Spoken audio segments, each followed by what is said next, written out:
9ஆம் வகுப்பு புதிய தமிழ் புக்கில் இயல் 7ல் இருக்க செய்யுள் பகுதி பார்க்க போகிறோம். செய்யுள் பகுதியுடைய தலைப்பு மதுரை காஞ்சி. மதுரை காஞ்சி அப்படின்ற இந்த செய்யுளை இயற்றியவர் யார் அப்படின்னா மாங்குடி மருதனார். முதல்ல நம்ம இந்த செய்யுள் பகுதியில் இருக்கிற நூல்வெளி பார்த்துடலாம். நூல்வெளி 10 பாட்டு நூல்களுள் ஒன்று மதுரை காஞ்சி. இதை நோட் பண்ணிக்கோங்க. மதுரை காஞ்சி டேஸ் நூல்களுள் ஒன்று அப்படின்னு கேள்வி கேட்டாங்கன்னா 10 பாட்டு நூல்களுள் ஒன்று. அடுத்தது இந்த மதுரை காஞ்சியில் காஞ்சி அப்படின்ற சொல்லுடைய பொருள் என்னன்னு கொடுத்துருக்காங்க பாருங்க. காஞ்சி என்றால் நிலையாமை என்பது பொருள். காஞ்சி அப்படின்னா என்ன பொருள் அப்படின்னு கேட்டாங்கன்னா நிலையாமை. காஞ்சி என்றால் டேஸ் என்பது பொருள் அப்படின்னா நிலையாமை. அப்புறம் பாருங்க மதுரை காஞ்சியுடைய பெயர் காரணம் கொடுத்துருக்காங்க. மதுரையின் சிறப்புகளை பாடுவதாலும் நிலையாமையை பற்றி கூறுவதாலும் மதுரை காஞ்சி எனப்பட்டது. இந்த மதுரை காஞ்சின்ற நூலில் பார்த்தீங்கன்னா மதுரையுடைய சிறப்பை பற்றி பாடுறாங்க. அப்புறம் நிலையாமையை பற்றி சொல்கிறதுனால இது மதுரை காஞ்சி அப்படின்னு பெயர் பெற்றது. ஏன்னா காஞ்சி அப்படின்னா நிலையாமை அப்படின்னு பொருள். அப்புறம் மதுரை காஞ்சி மொத்தம் எத்தனை அடிகளை கொண்டது அப்படின்னா 782 அடிகளை கொண்டது. இதை நோட் பண்ணிக்கோங்க. மதுரை காஞ்சி மொத்தம் எத்தனை அடிகளை கொண்டது அப்படின்னு கேள்வி கேட்டாங்கன்னா 782 அடிகள். அந்த 782 அடிகளில் 354 அடிகள் மதுரையை பற்றி மட்டும் சிறப்பித்து கூறுகின்றன. மதுரை காஞ்சியில் மொத்தம் எத்தனை அடிகள்னு கேட்டாங்கன்னா 782 அடிகள். மதுரை காஞ்சியில் மொத்தம் எத்தனை அடிகளில் மதுரையை பற்றி மட்டும் சிறப்பித்து கூறுகின்றன அப்படின்னு கேள்வி கேட்டாங்கன்னா 354 அடிகள். இதை நோட் பண்ணிக்கோங்க. எத்தனை அடிகள் நோட் பண்ணிக்கோங்க. மதுரை காஞ்சியில் மொத்தம் 782 அடிகள் இருக்குது. அதில் 354 அடிகளில் மதுரையை பற்றி மட்டும் சிறப்பித்து கூறுகின்றன.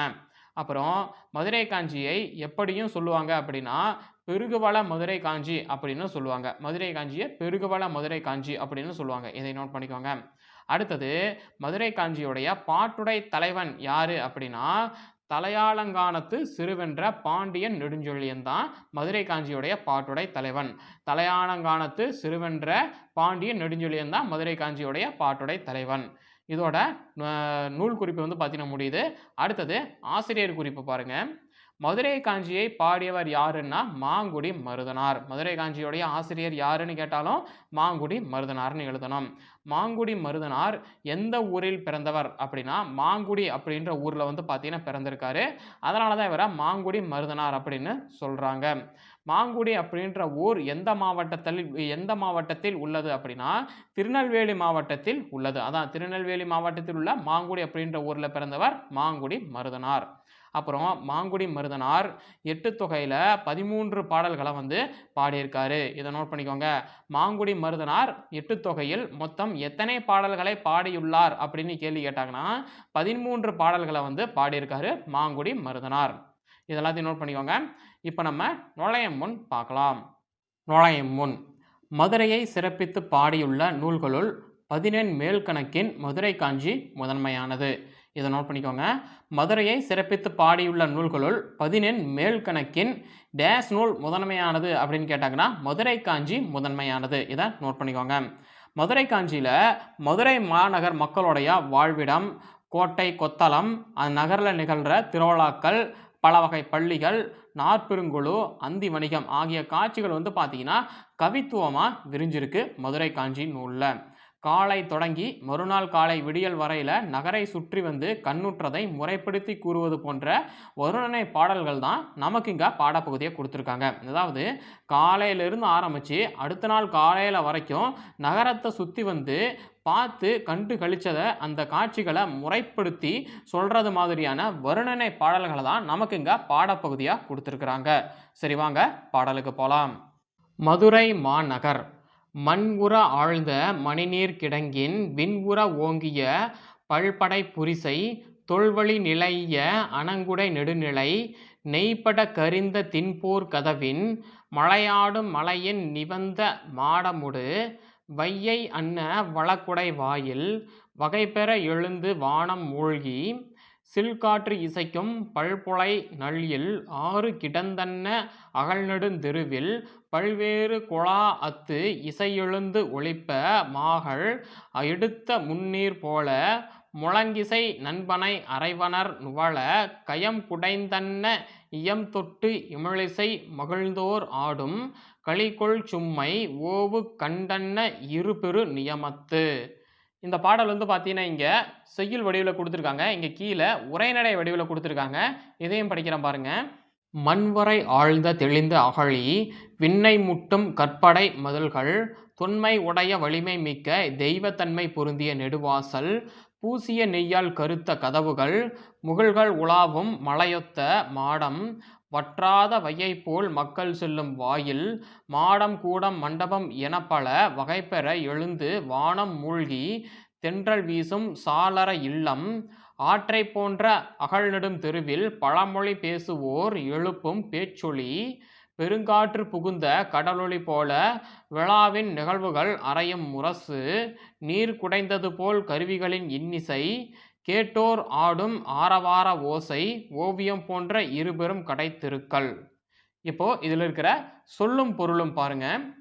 புரிசைனா மதில், புரிசைனா மதில், அணங்குனா தெய்வம், அணங்குனா தெய்வம், சில்காற்றுனா தென்றல், சில்காற்றுனா தென்றல், பொழைனா சாளரம், பொழைனா சாளரம், மாகால்னா பெருங்காற்று, மாகால்னா பெருங்காற்று, முன்னீர்னா கடல், முன்னீர் கடல், பனைனா முரசு, பனை முரசு, கயம்னா நீர்நிலை, கயம் நீர்நிலை, ஓவுனா ஓவியம், ஓவு ஓவியம், நியமம்னா அங்காடி, நியமம்னா அங்காடி.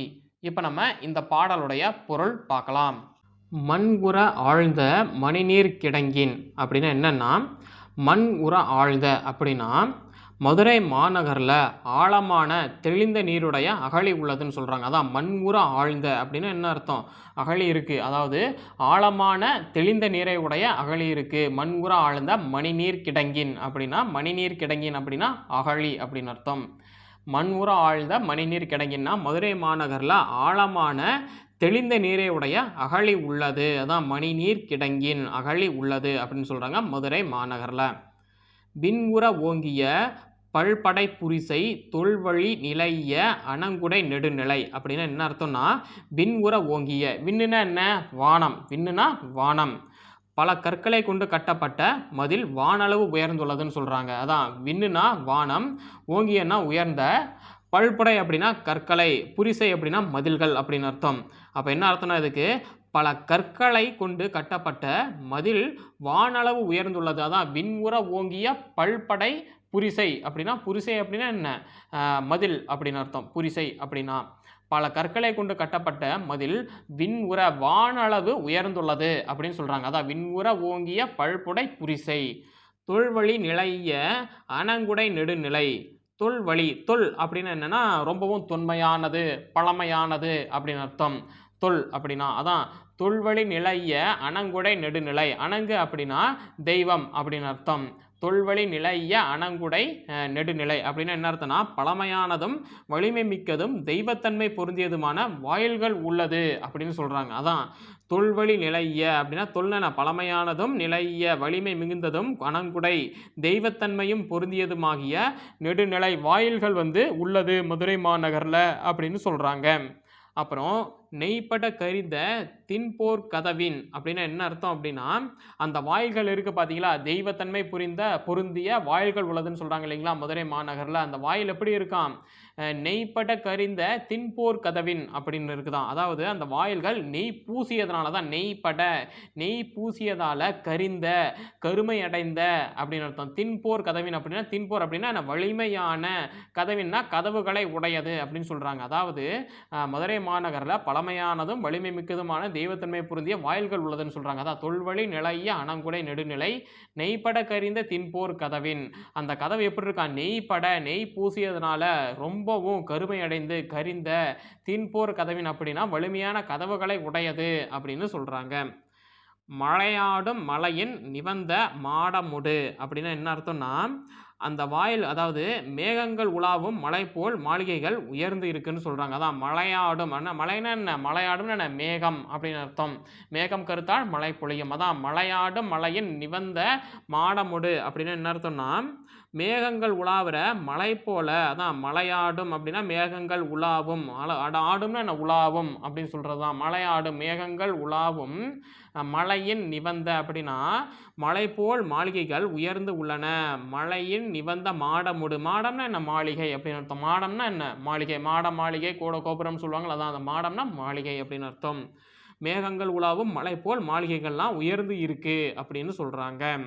அப்புறம் வையை அன்ன வளக்கொடை வாயில் அப்படின்னு என்ன அர்த்தம்னா, வையைன்னு வையை நதியை வந்து சொல்கிறாங்க. பாருங்கள் எப்படி சொல்கிறாங்க அப்படின்னா, இடைவிடாது ஓடுகின்ற வையை ஆற்றை போல வையை அன்ன வளக்கொடை வாயில் அப்படின்னு என்ன அர்த்தம்னா, இடைவிடாது ஓடுற வையை ஆற்று மாதிரி ஆறு மாதிரி மக்கள் எப்போவுமே அந்த வாயில் வழி செல்கின்றனர் அப்படின்னு சொல்கிறாங்க. அதான் மலையாடு மழையின் நிவந்த மாடமுடு அப்படின்னா, அந்த மேகங்கள் உலாவுற மலை போல மாளிகைகள்லாம் உயர்ந்து இருக்கு.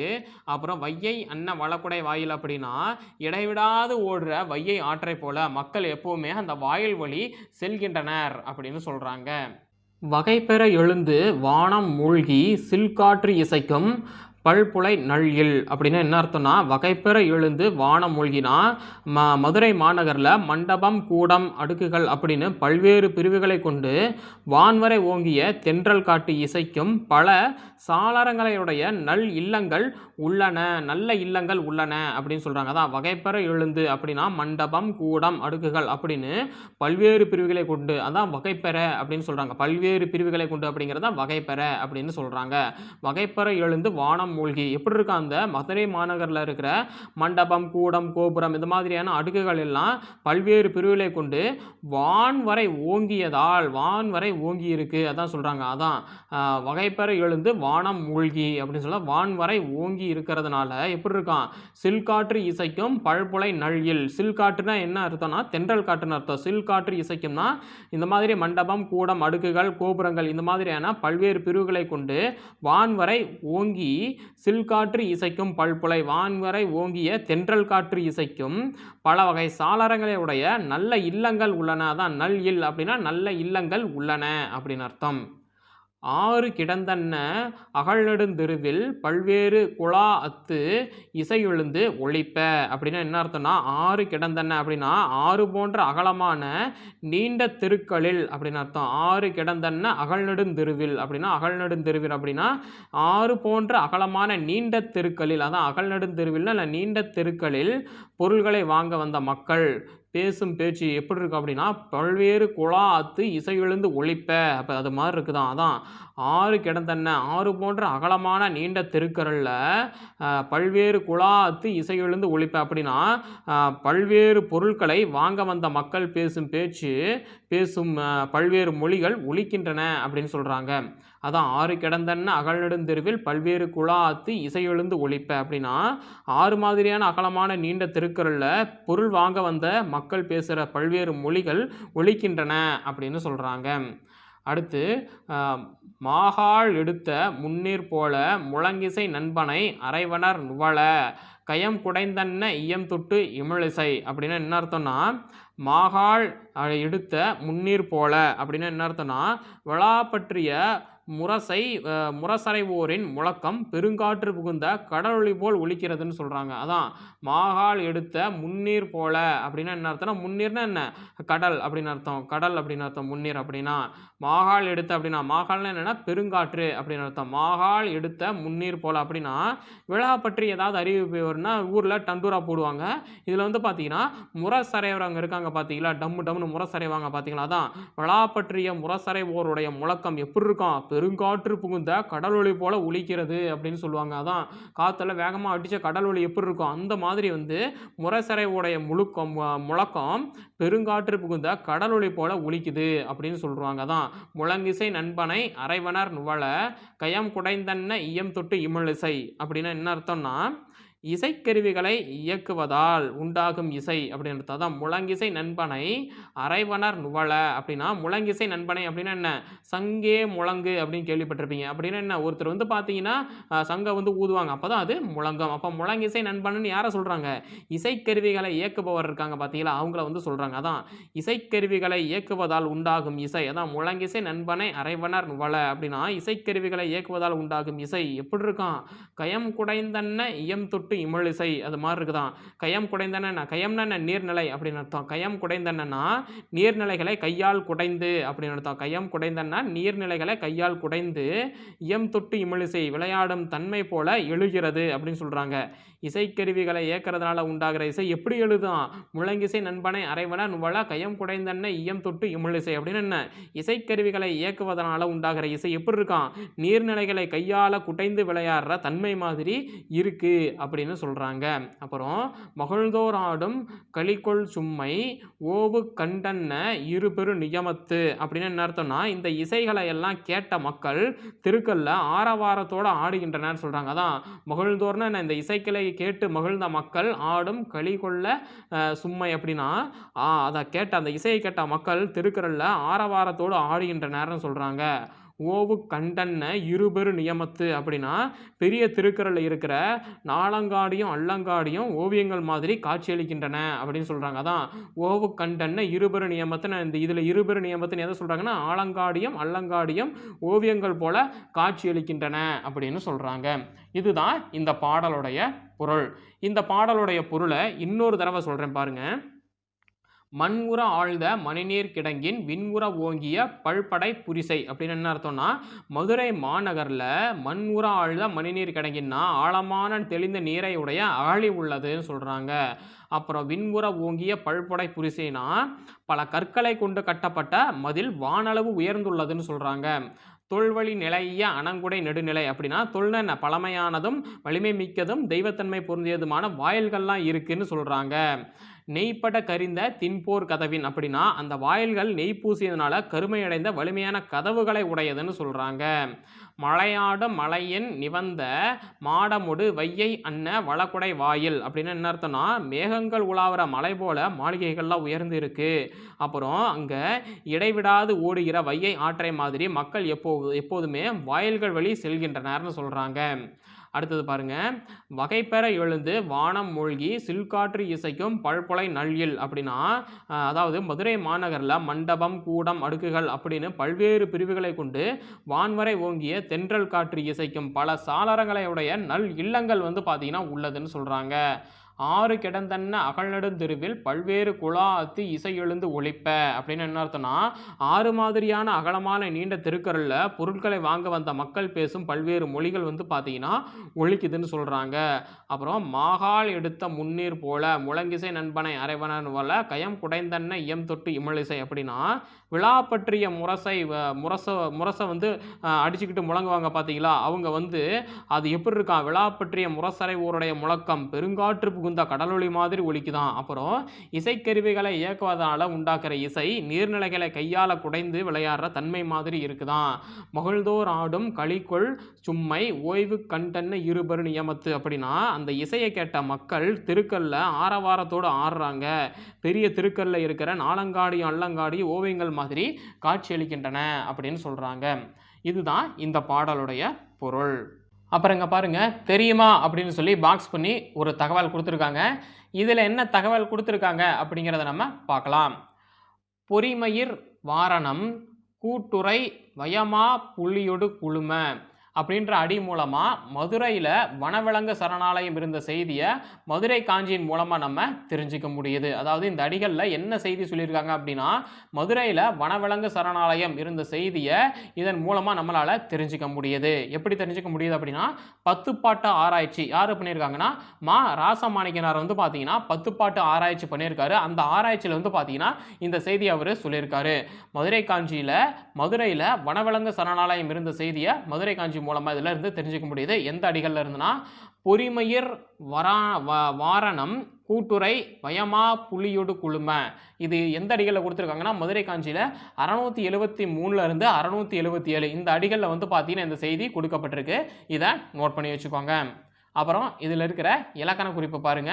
ஓங்கிய அப்படிங்கிறது பெயரெச்சம். ஓங்கிய பெயரெச்சம். நிலைய சொல்லிசை அளபடை. நிலைய சொல்லிசை அளபடை.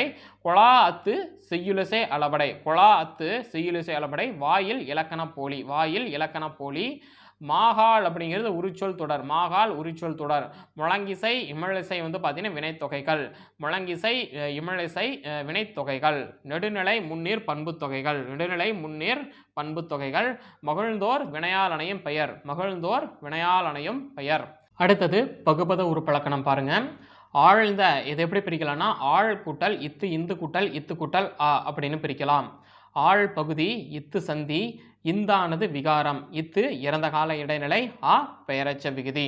அடுத்து ஓங்கிய ஓங்கு கூட்டல் இ இன்னு கூட்டல் ஈ கூட்டல் ஆ அப்படின்னு பிரிக்கலாம். ஓங்கு பகுதி இ இன் இறந்த கால இடைநிலை ஈ உடன்படுமை ஆ பெயரச்ச விகுதி. அடுத்தது மகிழ்ந்தோர் பாருங்க. மகள் கூட்டல் இத்து இந்து கூட்டல் இத்து கூட்டல் ஓர் அப்படின்னு பிரிக்கலாம். மகள் பகுதி இத்து சந்தி இந்தானது விகாரம் இத்து வந்து பார்த்தீங்கன்னா இறந்த கால இடைநிலை ஓர் அப்படிங்கிறது பலர்பால் வினைமுற்று விகுதி. இதுதான் மகிழ்ந்தோருக்கு பகுபத உருப்பலக்கணம்.